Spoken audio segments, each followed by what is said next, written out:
A man stands at a busy crossroads, traffic horns screaming, people brushing past him, someone shouting into a phone, another cursing gravity for making their coffee spill.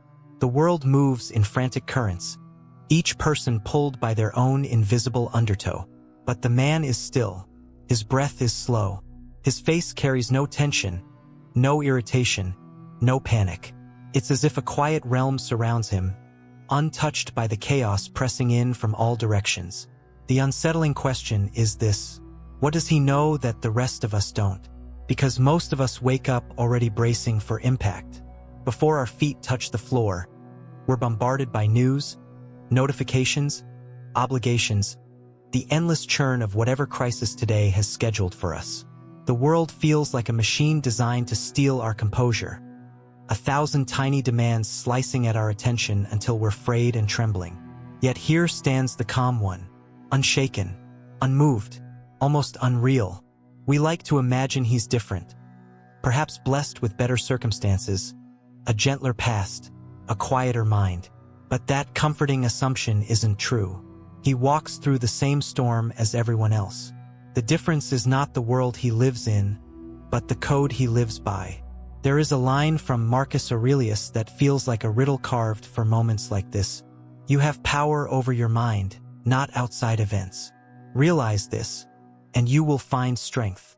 Most people read it like a motivational quote, but to the Stoic mind, it is not motivation, it's a weapon, a shield, a philosophy distilled into the purest form.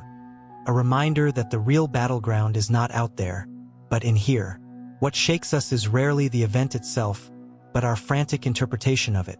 The narratives we build, the fears we stack on top, the meaning we attach to the unpredictable. Chaos is not the enemy. Our reaction to chaos is. But this truth is hard to accept, because we cling to the illusion that if we could just fix everything around us, if people behaved the way we wanted, if circumstances aligned perfectly, if life cooperated, then finally we'd feel at peace. We worship the fantasy of external control like a modern deity. And every time life refuses to bend to our wishes, it feels like betrayal. This is the paradox the Stoics understood long before our age of overstimulation. The more desperately you try to control the uncontrollable, the more control you lose over yourself. Anxiety, frustration, rage, overwhelm. These are signals that we've wandered outside our circle of power. We suffer because we're fighting battles that cannot be won. Arguments with reality, negotiations with fate, wrestling matches with the past. No wonder the world feels unbearable at times. We're exhausting ourselves on terrains where we were never meant to fight. And yet, the calm one at the crossroads, he fights too. But not against the world. He fights for the sovereignty of his inner life. He knows the storm is real, but the storm is not his master. He refuses to hand over the keys to his peace. And this gives him an almost supernatural presence, as if he's discovered a loophole in the human condition. Stoic calm is not the absence of chaos. It's defiance in the face of it. The question that haunts us now is not how he remains calm, but whether such calm is still possible for us. Here, in a world louder and faster than anything the ancient philosophers could have imagined. Because if it is possible, if that level of inner stillness can exist in the midst of modern noise, then everything we've been taught about stress, emotion, and control might be wrong. And that realization is the doorway, the beginning of the Stoics' code. The world tells a seductive lie. If you're overwhelmed, it's because life is too chaotic. But chaos alone has never broken a person. People endure war zones and remain composed. Others crumble because someone took too long to text back. Some individuals walk through loss with eerie clarity. Others shatter because their plans were disrupted. It's not the weight, but the way we carry it. The Stoics understood this distinction with surgical precision. They recognized that the true battlefield is not the external world, but the invisible arena where thoughts collide with fears, where expectations choke our capacity for acceptance, where the mind becomes both tyrant and victim. And this battlefield is far more brutal than anything happening outside. Imagine two people standing in the same storm. Rain lashes their skin, thunder shakes the air, wind tears at their clothes. One is paralyzed, trembling, certain that nature has conspired to punish them. The other simply narrows their eyes and thinks, weather is weather. It has nothing to do with me. Same storm, two realities. One chosen, one surrendered to. The difference lies in interpretation, the most underestimated force shaping human experience. Carl Jung once said, "It is not what happens to you, but how you react to it that matters." A sentence so simple it's almost offensive. But beneath its simplicity lies an uncomfortable truth. Our reactions reveal our inner architecture. They expose the beliefs we've never questioned, the fears we've hidden from ourselves, the illusions we cling to when life refuses to behave. When we feel overwhelmed, it's usually because we are demanding that life stop being what it is. We want permanence in a world defined by change. We want fairness in a universe indifferent to our narratives. We want clarity in situations built on uncertainty. We want control where control is impossible. This desire is not weakness, it's human. But the Stoics saw it as the source of unnecessary suffering. They believed chaos becomes unbearable only when it clashes with the rigid structures of our expectations. Think about how much of your stress comes not from events, but interpretations. A delayed reply becomes rejection. A flat tone becomes hostility. A setback becomes failure. Silence becomes danger. Crowds become threats. Uncertainty becomes doom. Most of the time, it's not reality harming us. It's the stories we tell about reality. And those stories come from a mind that has never been trained to separate what it can control from what it cannot. This separation, this dividing line, is the heart of Stoicism, and yet it is the part that most people resist. We think surrendering control means weakness. We think acceptance equals passivity. But that's the misunderstanding that keeps us trapped in perpetual inner conflict. The Stoics weren't passive. They were warriors, but they chose their battles with ruthless intelligence. They refused to waste emotional energy on anything outside the realm of influence. This is the war within the mind, to fight only where victory is possible, to refuse battles against events, people, or circumstances that lie outside your grasp, to stop negotiating with outcomes and start mastering your response. But this discipline is terrifying because it forces us to confront how much of our turmoil is self-inflicted. It forces us to admit that we cling to anxieties because they make us feel involved, as if worrying grants us influence over the uncontrollable. Letting go feels like dropping the illusion of safety, so we hold on, we tense, we resist, we break. Stoicism asks for the opposite. A stripping away of illusions so complete that calm becomes the natural state of a mind unburdened by impossible demands. And once the mind stops waging war against things it cannot command, something strange begins to happen. The world feels less chaotic, not because it changed, but because you did. There comes a moment, quiet, almost imperceptible, when a person realizes they can no longer keep running from themselves. The noise outside has not changed. The world remains unpredictable, demanding, indifferent, but something inside begins to shift, like a door unlocking from within. This shift marks the beginning of what the Stoics called the building of the inner citadel, a sanctuary of mind so solid that chaos cannot breach its walls. This transformation rarely begins with confidence. It often emerges from exhaustion, the kind that comes not from doing too much, but from feeling too much. The fatigue of living at the mercy of circumstance. The weariness of collapsing every time life refuses to cooperate. The ache of dancing to the rhythm of forces far beyond your reach.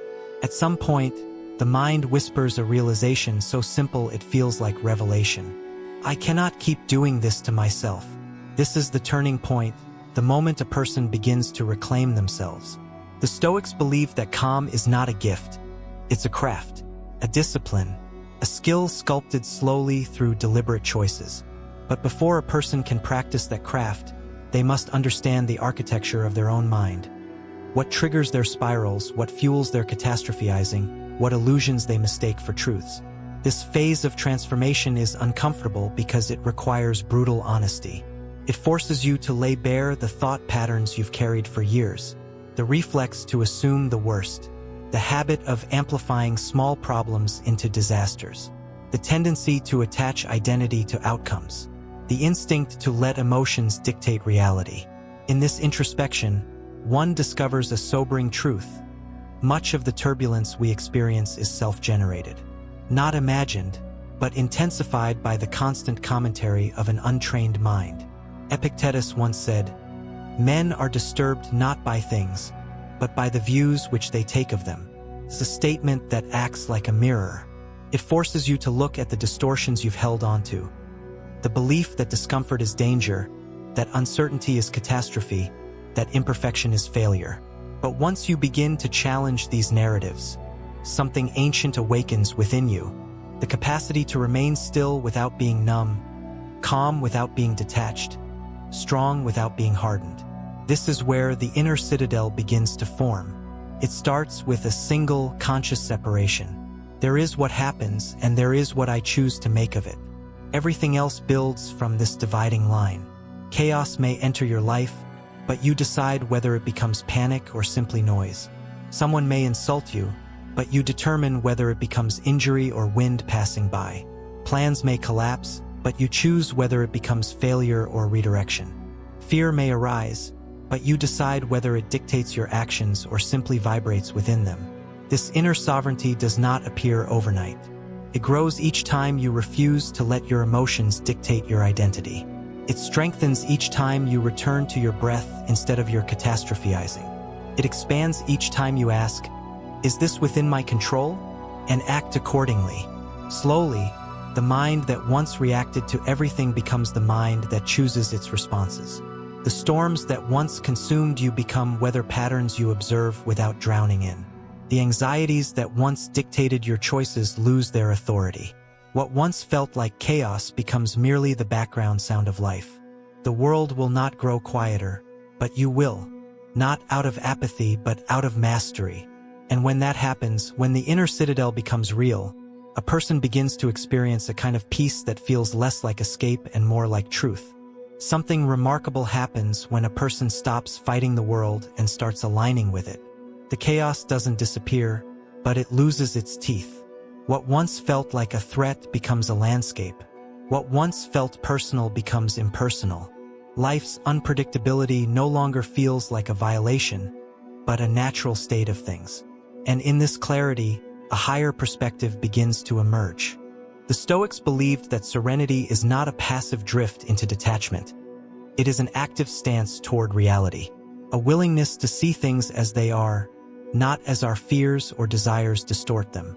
To reach this perspective is to realize that calm is not found by controlling life, but by releasing the illusion that you ever could.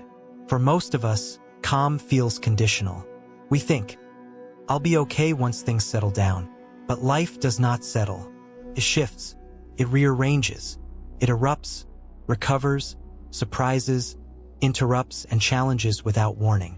To link your peace to stability is to chain your inner world to something that has never been stable in the first place. This is why the Stoics saw acceptance not as surrender, but as liberation. A liberation from false expectations, from emotional dependency on the outside world, from the exhausting quest to bend reality into compliance. Seneca wrote a line that carries the weight of centuries.